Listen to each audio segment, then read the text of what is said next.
All right, welcome to the explainer. Let's just jump right in with a pretty wild idea. What if the very superfoods you've been told to eat, the ones you rely on to stay healthy, are actually the secret reason you're feeling so sick? I mean, does this sound like you? You're doing everything by the book.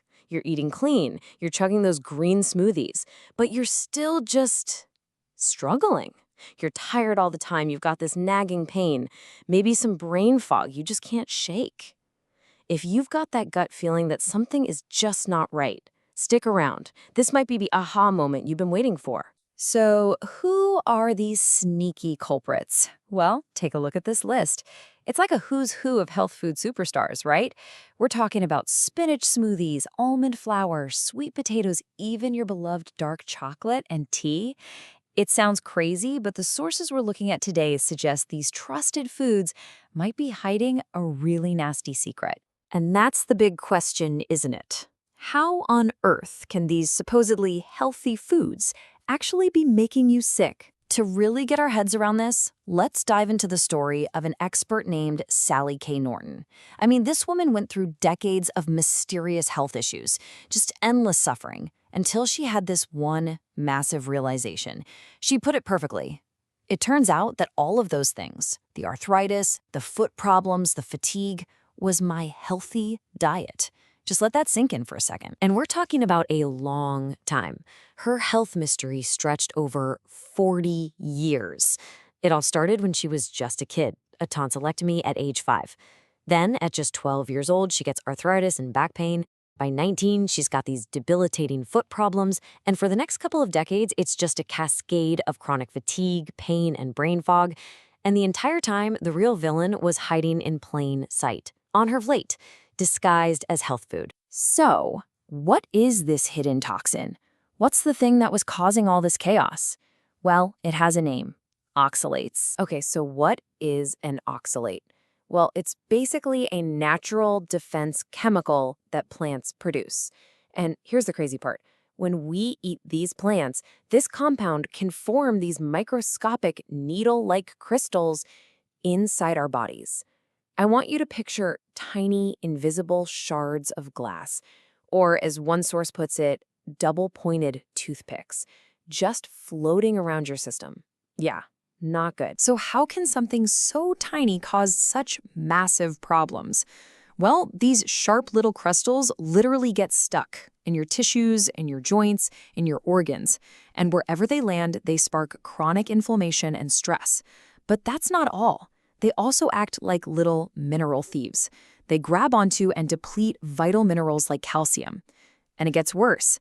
They can damage your mitochondria, the little power plants inside your cells, and can even mess with your brain, affecting your mood, your focus, pretty much everything. And look, this isn't some super rare fringe problem. Get this. The research we're drawing from points out that oxalate crystals have been found in the thyroid glands of up to 80% of people. 80%. That just goes to show you how common this exposure is, and most of us have absolutely no idea it's even happening. Okay, so now for the practical stuff. Which foods are we actually talking about here? Let's get into the lineup of the usual, or maybe unusual, suspects. This right here, this chart, completely shatters a huge health myth. We all tend to lump kale and spinach together as healthy greens, right? Well, they're not even playing the same sport. A serving of kale, it's got about 15 milligrams of oxalates. Not too bad. But a single serving of spinach, it can pack a whopping 900 milligrams. That is 60 times more. Let me say that again, 60 times. That's just wild. So spinach is obviously a big one, but what else is on this high oxalate hit list? Let's run through it. In the root vegetable category, we've got sweet potatoes and regular potatoes. When it comes to nuts, the big three are almonds, peanuts, and cashews. For seeds, and this might surprise you, chia and hemp are way up there.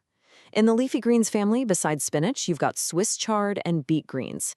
And finally, some other common culprits: dark chocolate, black tea, and those supposedly super healthy greens like buckwheat and quinoa. Okay, now before you sprint to your pantry and start throwing everything out, stop. There is a really, really important warning we have to talk about. It's something called oxalate dumping, and you need to understand this. So here's how it works. Think of your body as having two modes. When you're eating a lot of these foods, your body goes into what Sally Norton calls sequestration mode. It's smart, in a way. It takes these oxalate crystals and just walls them off, hiding them away safely in your tissues to protect you. But when you suddenly stop eating those foods, your body flips a switch into dumping mode. It's like a dam breaking. All those stored up toxins get released in a massive flood all at once. And that flood of toxins feels just as bad as it sounds. We're talking about things like crazy itchy rashes, brutal headaches or migraines, intense pain in your joints and muscles, a fatigue that just floors you, and even sudden anxiety or panic attacks. Some people even see little crystals in their urine or stool. This is exactly why going cold turkey and jumping straight to a zero-oxalate diet is a terrible idea. It can backfire big time. So if you can't just quit, what are you supposed to do? It sounds like a catch-22, right? Well, don't worry. There is absolutely a safer, smarter way to handle this. The absolute key here is to go slow. One source uses a great analogy. Don't try to wake the sleeping baby. So here's the game plan. Step 1, just identify your top 3 to 5 highest oxalate foods, the things you eat all the time. Step 2, you're going to reduce them gradually, not all at once, one at a time over a period of weeks. Step 3, and this is super important, if you start feeling those dumping symptoms, you actually add a little bit of a high oxalate food back in to calm your system down. And finally, step 4, you've got to support your body. Replenish the minerals that oxalates steal, like calcium, and make sure you're getting plenty of electrolytes. And all of this really brings us to the final and maybe the most powerful point of this whole explainer. After hearing all this, the real question isn't just, what should I stop eating? It's much deeper than that. It's about finally learning to listen. So I'll leave you with this. What is your body trying to tell you? Because paying attention to those signals, instead of just chasing the next superfood trend, might just be the most important thing you ever do for your health.